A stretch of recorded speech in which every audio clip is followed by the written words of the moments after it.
अपने दुखों का निवारण अपने आप खोजना है, किसी देवी देवता से नहीं, किसी उपवास और व्रत से नहीं, किसी जड़ मूर्ति की पूजा से नहीं, किसी भगवान का नाम लेने से नहीं, ये तो किसी व्रत और उपवास से नहीं, ये तो समझ तुमको अपने भीतर में जागृत करनी है।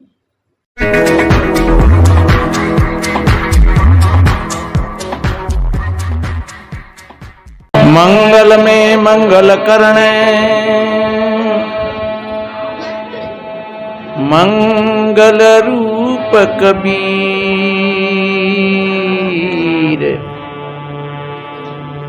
आन जगायो जीव को हरिय कठिन भव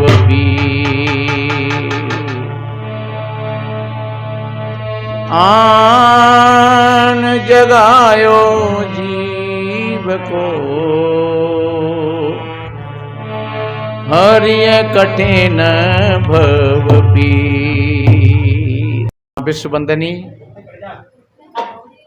संत सम्राट सदगुरु कबीर देव, मुदमंगल में संत समाज, सभी धर्म प्रेमी सज्जन, शक्ति स्वरूपाएं माताएं और बहन, वसुंधरा की गोद में खेलने वाले नन्हे मुन्ने प्यारे प्यारे बच्चे एवं बच्चियां, सभी को वंदन अभिनंदन करते हुए थोड़ा निवेदन करें। कुछ पहले आश्रम के लिए सेवा है। 200 रुपया जगदीश यादव, सुरजापुर जिला श्योर बिहार। 500 रुपया तुषार कुमार व्यावर राजस्थान। 200 रुपया रामचरण मास्टर मडरायल जिला करौली राजस्थान। 551 रुपया पप्पू सविता खटूमरा धौलपुर राजस्थान। 10 किलो आटा थैली पॉप सिंह हुंडावाल रोड धौलपुर। 1100 रुपया नरेश चंद भूरी देवी राठौर ग्वालियर मध्य प्रदेश। 200 रुपया डाल सिंह थोकाकोपुरा मुरैना मध्य प्रदेश। 1100 रुपया कैलाश चंद मुरार ग्वालियर मध्य प्रदेश। 101 रुपया सरस्वती देवी पिलुआ को अड्डा बाड़ी धौलपुर। 100 रुपया इंदिरा देवी की नातनी महात्मा नंद की बगीची धौलपुर। 500 रुपया प्रहलाद और निरोत्तम सिंह गोकुलपुरा पोरसा मुरैना मध्य प्रदेश। 100 रुपया रामवीर सिंह जीवनी मंडी आगरा। 100 रुपया सूबेदार मरहौली बाड़ी धौलपुर। 100 रुपया मीना देवी जगदम्बा कॉलोनी धौलपुर। 100 रुपया छुट्टो देवी रूपसपुर धौलपुर। और रूपसपुर के भक्तों की तरफ से 50 किलो गेहूं भी आए हैं भंडारे के लिए। 500 रुपया वासुदेव रामदुलारी गुस्कोमा मुरैना मध्य प्रदेश। 500 रुपया देवेंद्र सिंह प्रजापति और उनका बेटा राम निरंजन। 200 रुपया नंद किशोर प्रजापति मुरैना मध्य प्रदेश। ये आज के भंडारे के लिए है, सभी दानवीरों के लिए। और तालियां बजाएं, बोलिए सदगुरु देव। सभी सदगुरु संतों की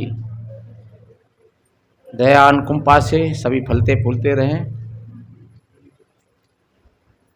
अभी आप भाई बहनों ने बढ़िया सभी संतों ने समझाया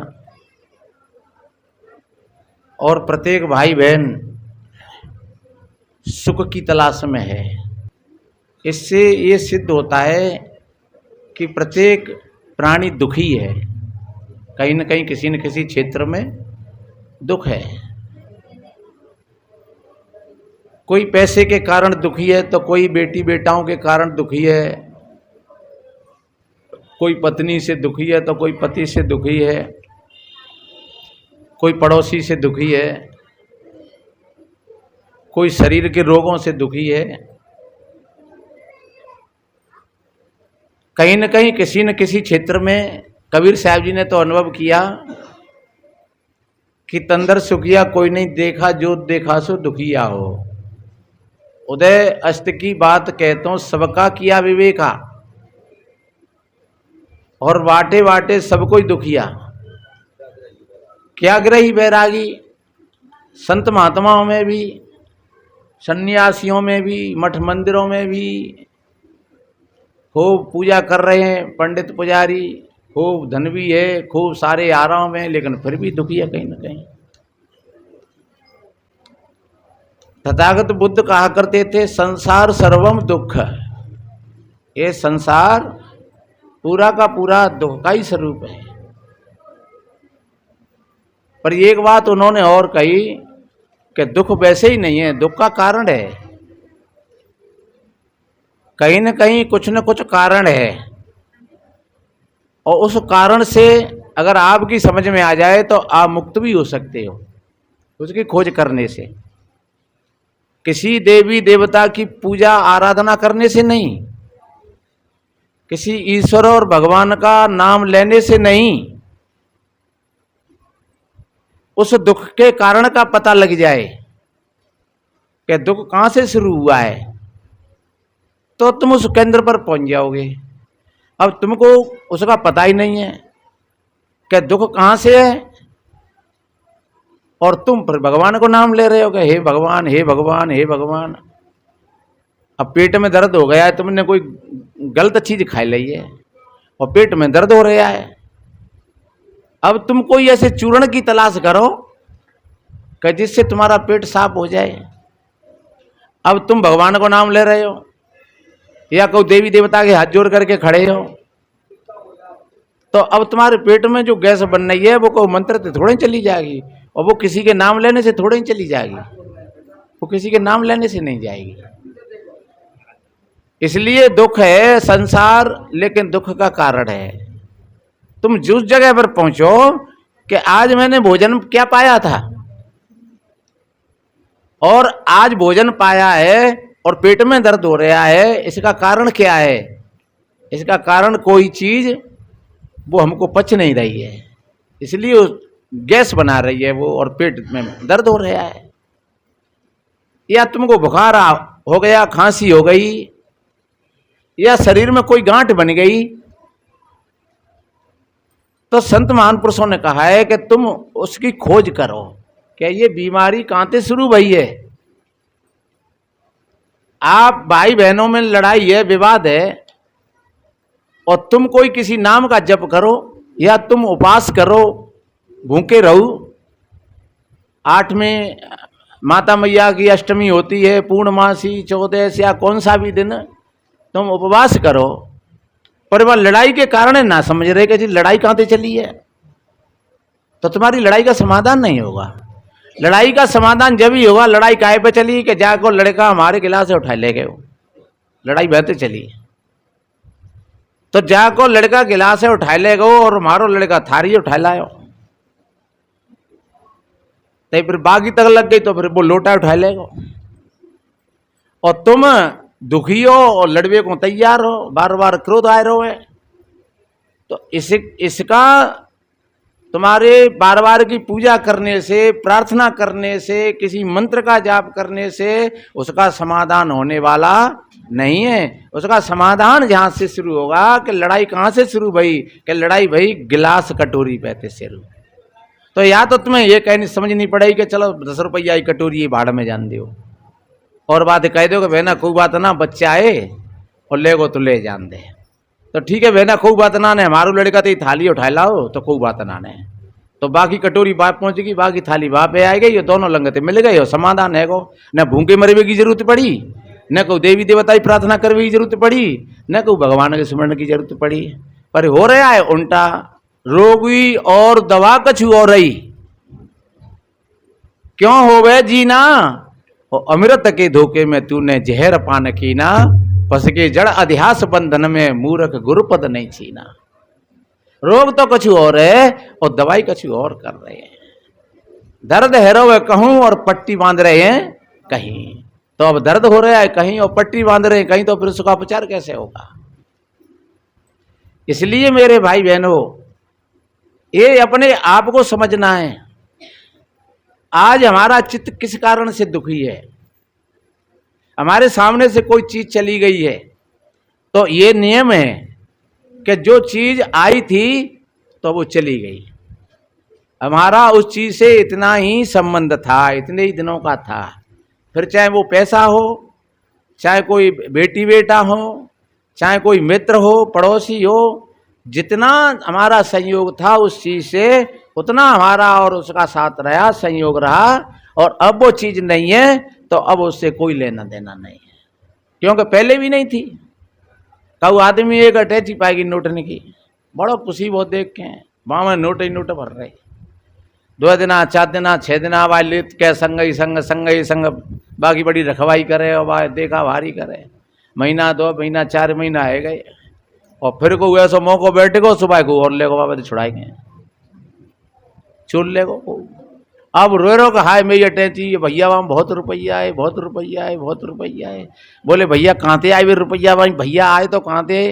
पहले तो मुँह पे कछु नहीं है तो पर मुँह मिलेगी रास्ता में कहता हूँ तो क्या मिल गई? तो फिर यार जब पहले नहीं हती तो और बहू ना नती तो फिर रो क्या रहे हो? तो कहूँ तो मिलेगी तो मैं तो और ले गो और रहेगी बहू पे नहीं, जिस सृष्टि को नेम है बहू पे तो ले जाओ। तो जब हमें ऐसा बोध हो जाए कि जब हम आए यहाँ पर तो हम अकेले ही आए थे, संयोग बस धीरे धीरे धीरे धीरे संबंध बना, 2 बन गए, शादी विवाह हो गए, बच्ची बच्चा हो गए, पैसा भी हो गया।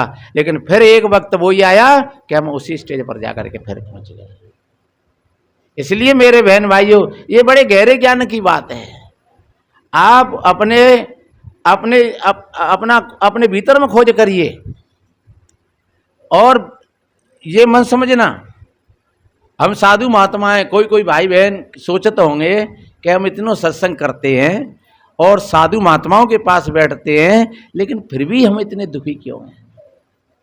हम तो साधु महात्मा हैं जिनको हम भगवान कहते हैं। पांडवों के साथ में स्वमेव वो देहधार थे, लेकिन जीवन में कौन सी घटना नहीं भाई। द्रौपदी कितनी भक्त थी उनकी, लेकिन जब सभा के बीच में और जब ये स्थिति आई तो सारे के सारे सब के सब मुंह छिपा गए और काम जो होना था वो हो ही गया। वो तो चलो चीर बढ़ाए दो, इज्जत रह गई, लेकिन दुख जो था वो तो उसको झेलना पड़ा। पूरा महाभारत हो गया पूरा का पूरा और भगवान कृष्ण बड़ी खुशी में, पांडवा भी बड़ी खुशी में कि चलो अब तो दुर्योधन की टांग टोरे के डारे आए, सुबह मरी जागो। और अश्वत्थामा और कृपाचार्य बेउ भाग भूग गए। अब हमारा कोई करेगा क्या? हमारी तो जीत का झंडा फहरा गया। तो चलो आज कहीं जश्न मनाएंगे। तो जो उनके शिविर थे उनसे हट करके भगवान कृष्ण और पांडवा और वहां बाहर चले गए। इधर में अश्वत्थामा और कृपाचार्य जहां दुर्योधन की टांग टूटी पड़ी थी और वो बिलबिला रहा था दुखों से, और वहां वो आ जाते हैं दोनों। और अश्वत्थामा भी बैठ करके मित्र की दशा को देख करके रो रहा है कि भैया अब मैं क्या करूं, और वैसे मैं अभी मर नहीं रहा हूं, तू कहता कहाँ मैं करूं? तो कि भैया तो पे है जाए कैसे हम करेंगे, तो तुम वो पांडवन के सिर लाए है तो मैं मर जाऊंगा, भले ही मर तो गयो ही मैं, पर मेरी आत्मा संतुष्ट हो जाएगी कि मैंने जीवन में चलो जिस काम के लिए कदम उठाया था वो मेरा लक्ष्य पूरा हो गया। तो क्या ठीक है, फिर चिंता मत करे, मैं जा रहा हूँ। तो गुरु कृपाचार्य को साथ में लेकर के अश्वत्थामा और रात के 12 बजे और शिविरों पर हमला किया। और हमला क्या किया, वहां तो लोग सो रहे थे सब।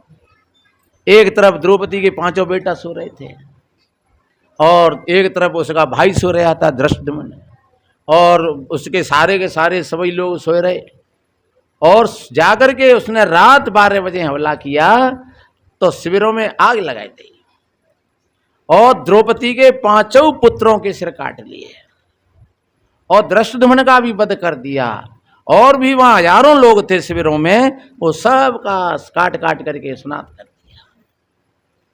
और पांचों पांडवों के सिरों को लेकर के जब अश्वत्थामा आया बड़ी खुशी के साथ दुर्योधन के पास, तो दुर्योधन भी सर पटक रहा था क्योंकि उसकी आखिरी श्वासें चल रही थी। तो उन सिरों को देख करके और दुर्योधन को भी बड़ी शांति मिली कि चलो भैया मेरा काम पूरा हो गया। पर नेक में ढींग तो लाई नहीं तक, और जब जिस सिर को लावे और वो हाथ से मसक दे तो वो खरबूजा से फूट गए। तब फिर दुर्योधन भी आखिरी, एक तो वो पीड़ा थी वो मरी रहा था, लेकिन दूसरे वो और पीड़ा हो गई क्योंकि वो बच्चों के सिर थे। उनको देख करके कहा अश्वत्थामा तेने तो अब हमारे कुल की तो नाट हो ही गई, पर तेने पांडव कुल का भी नाश कर दिया। ये तो तू बच्चों के सिर काट लाया, मैंने तो पांडवों के सिरों की कही थी, तू बच्चों के सिरों को काट लाया। कि भैया अब कछु हो मेरे सामने तो जो पड़ गया वो हो गया, और मैंने पूरा का पूरा विध्वंस कर दिया। इधर में जब द्रौपदी को पता लगा पांडव आ गए और कृष्ण भगवान साथ में, तो द्रौपदी सिर पटक रही है कि एक बात बताओ, तुम भगवान थे फिर ऐसा क्यों हो गया?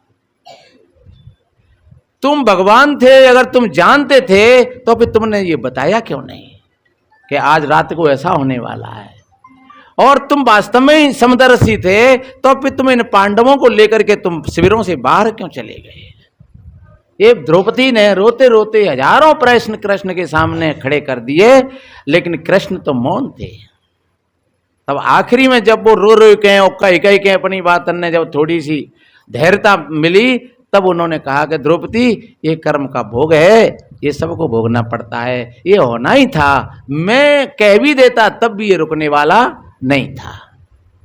और वास्तव में ऐसा तो है, महान पुरुषों को और उसका अनुभव भी हो जाता है। और एक बात बताएं कि किसी भी बेटा के साथ में अगर कोई बात भाई होती है तो आंतरिक भाव से माँ के पास में तार आ जाते हैं। पति के साथ में कोई घटना होती है, पत्नी पर आंतरिक रूप से कोई तरंग आ जाती है। माता पिता के साथ में कोई घटना होती है तो पुत्र के पास में कोई तरंग आ जाती है, पर आ जाती है, लेकिन ये नहीं है कि वो उस घटना को रोक लें कि वो हमें कुछ कर लें, ऐसा ये असंभव बात है। बड़े बड़े ज्ञानी ध्यानी मुनि महात्मा, बड़े बड़े राजा महाराजाओं की बात, लेकिन ये समाधान किसी पर नहीं हुआ। इसलिए मेरे बहन भाइयों, संतुष्टि इसी में है कि हमें अपने जीवन को किस तरीका से हम दुखी हैं और किस तरीका से अपने दुख का कारण हमको खोजना है। ये समाधान आपके पास में है। अगर आप इस समाधान पर पहुंच जाओगे तो तुम उस लक्ष्य पर पहुंच जाओगे।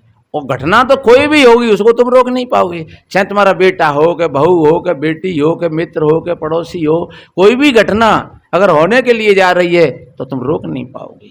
हाँ, तुम अगर जगे हुए हो, तुम्हारा हृदय निष्पक्ष है, तो तुम निष्पक्षता की किसी को सलाह दे सकते हो और निष्पक्षता से तुम अपना काम कर सकते हो। और निष्पक्षता और सत्यता के साथ में जुड़ करके तुम अपना काम करोगे तो फिर निश्चित रूप से फिर तुमको दुख भी नहीं होगा। इसलिए अपने दुखों का निवारण अपने आप खोजना है, किसी देवी देवता से नहीं, किसी उपवास और व्रत से नहीं, किसी जड़ मूर्ति की पूजा से नहीं, किसी भगवान का नाम लेने से नहीं, ये तो किसी व्रत और उपवास से नहीं, ये तो समझ तुमको अपने भीतर में जागृत करनी है। और जब एक तरंग समुद्र में जब कोई एक डेला गिरता है तो वो तरंग किनारे तक आती है। कैसे? वो और लौट करके वहीं आती है। बताते हैं, एक बार कोई एक इंजीनियर था तो वो किसी प्रकार से खिन्न था, और जो दुख देते हैं वो हमारे अंदर के विकार देते हैं। जहां तक कहा है रामायण में भी कि काम क्रोध और लोभ नाथ नरक के पंथ, ये जो विकार है हमारे अंदर के, ये नरक के रास्ता है। गीता में भी कहा है ये काम क्रोध लोभ मोह ये नरक का रास्ता है। आपके अंदर में अगर क्रोध की ज्वाला भड़क रही है तो आप नरक में हो। आपके अंदर में काम की ज्वाला भड़क रही है, आप नरक में हो। आपके अंदर लोभ और मोह की ज्वाला भड़क रही है, आप नरक में हो। आपके अंदर में अहंकार की ज्वाला भड़क रही है तो आप नरक में हो। नरक कहीं नीचे नहीं है और ऊपर नहीं है। आपका चित्त बढ़िया है, शांत है, तुम घटनाओं से परेशान नहीं होते हो। कहते हैं नहीं, कहीं कोई भक्त मांग रहा था कि हे मेरे मालिक, आफतों से मैं डरता नहीं हूं, मैं ये नहीं मांग रहा हूं कि कोई आफत नहीं आए, लेकिन उन आफतों को झेलने की मुझ में शक्ति आ जाए, जिससे उन आफतों का मैं सामना कर सकूं खुल करके। तो आप यही विचार करिए कि कोई भी अगर संकट की घड़ी आती है तो आप अपनी हिम्मत को बुलंद बना करके रखिए। आप अपनी हिम्मत को बुलंद बना करके रखोगे तो संकट वो डर जाएगा। और जैसे आज कितनी गर्मी है, पंखा भी चल रहे हैं, पता ही नहीं लग रहा है, लेकिन ये जरूरी नहीं है। पहले इतवार में इतनी गर्मी नहीं थी। अभी हम गए थे तो 2 दिन इतनी गर्मी थी, तीसरे दिन बारिश हो गई और बड़ा मौसम, और बारिश हो गई तो वे लोग कह रहे कि महाराज अब कल को आखिरी दिन है, भंडार हो, कैसे होगा, क्या होगा। और बारिश हो रही खूब, और खूब बड़ा भंडारा था उनका। तो हम कह रहे भाई चलो गुरु महाराज की कृपा से जो होगा सो अच्छा ही होगा, आप चिंता मत करिए। और सवेरे से पानी उगर गया और फिर बढ़िया सत्संग हुआ पूरे दिन, और फिर बढ़िया भंडारा हुआ। और देखिए हम भोजन पा करके हम गांव से निकले और वहीं से हमें पानी शुरू हो गया, और आश्रम तक हम आए पानी पड़ते में ही, करीबन 150 किलोमीटर का रास्ता हो गया। लेकिन सवेरे ही हमने वहाँ फोन लगा करके पूछा कि भाई भैया भंडारे में कोई दिक्कत तो ना आई, कि महाराज बूंद ना भरी मेरे को ले खूब 11 बजे ना भंडारा चलो रात के ना, जहाँ ना बिल्कुल बूंद ऊपर ही। नहीं भैया हम तो त्याग गांव से जैसे ही निकलिए और वहीं से पानी शुरू है। तो महाराज जहाँ तो खूब बढ़िया व्यवस्था रही है और सब बढ़िया भंडारा हो गया। तो हमने कही तुम परेशान है रहे, तुम रोए रहे। तो वास्तव में ही जो काम जो अपनी श्रद्धा से और अपने उत्साह से और लगन से जो करते हैं उसमें सफलता मिलती है। तो मैं बोल रहा कि कहाँ से तरंग चलती है और कहाँ तक वो व्याप्त होती है। बताते हैं कोई एक इंजीनियर था, तो उसके भीतर में कोई आग भड़क रही। जब आग भड़क रही कोई, तो हमारे सबके अंदर हम भड़क रही है, मैं भाई की ना कह रहा हूं। कबीर साहब जी ने तो जी कही है कि सब जग जरते देखिया अपनी अपनी आग, और ऐसा कोई ना मिला जा सो रहियो लाग। ऐसा कोई मिल जाए जिसके हृदय में शीतलता हो, जहां जो घड़ा होता है वो ठंडा होता है, तो उससे तमाम कीड़ा मकोड़े चींटी चीटा उससे चिपक जाते हैं। क्यों चिपक जाते हैं? इसीलिए चिपक जाते हैं कि वो ठंडा है एकदम। और खाली घड़ा धर रहा हो तो बागे पास कोई ना आते, क्योंकि वो खुद ही तप रहा है, और जो खुद तप रहा है तो फिर बागे पास में कैसे कोई जीव आएगा।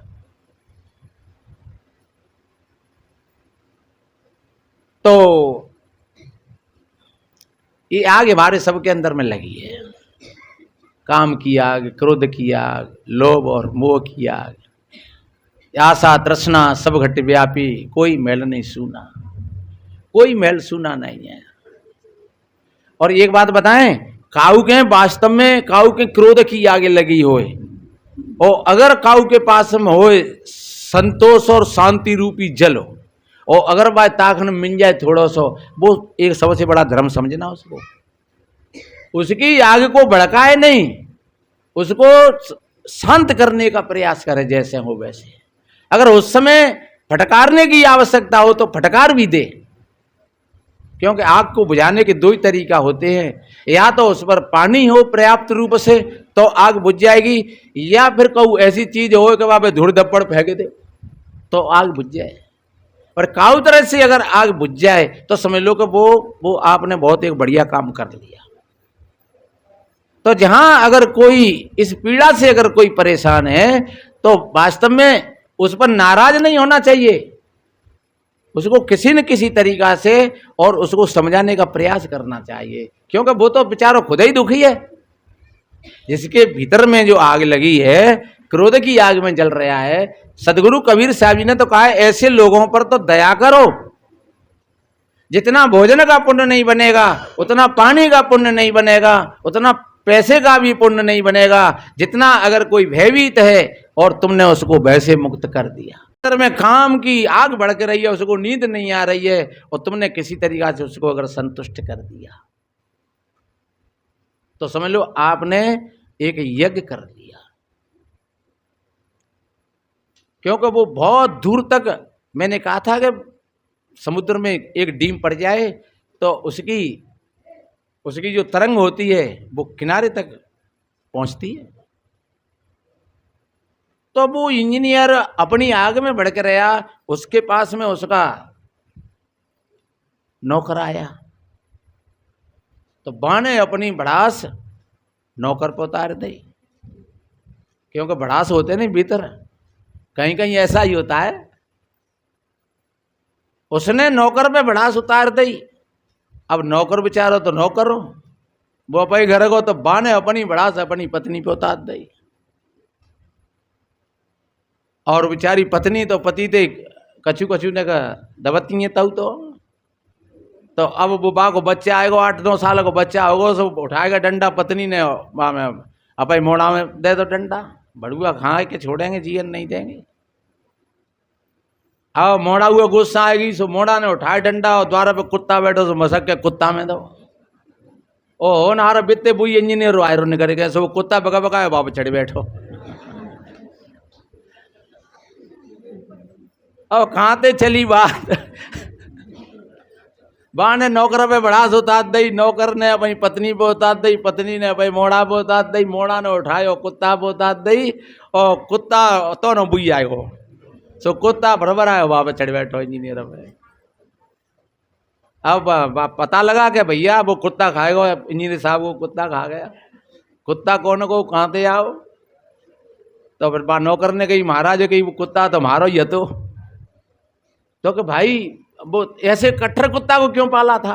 बोले महाराज वैसे तो कट्टर नहीं है पर यह सब हो गया, आपने मुंह पे नाराजगी दिखाई दी तो अब मैं पे गुस्सा नहीं पचा सको, सो महाराज मैंने अपनी पत्नी पे जाके वो नाराजगी दिखाई दी और पत्नी पे नहीं झिली तो बाने वो बच्चा पे उतार दी और बच्चों पे नहीं झिली सो बाने उठाए कुत्ता में डंडा दे दो तो ना महाराज तुम पहुंचे कर्म में खाए सो कुत्ता तुम पे चढ़ बैठे।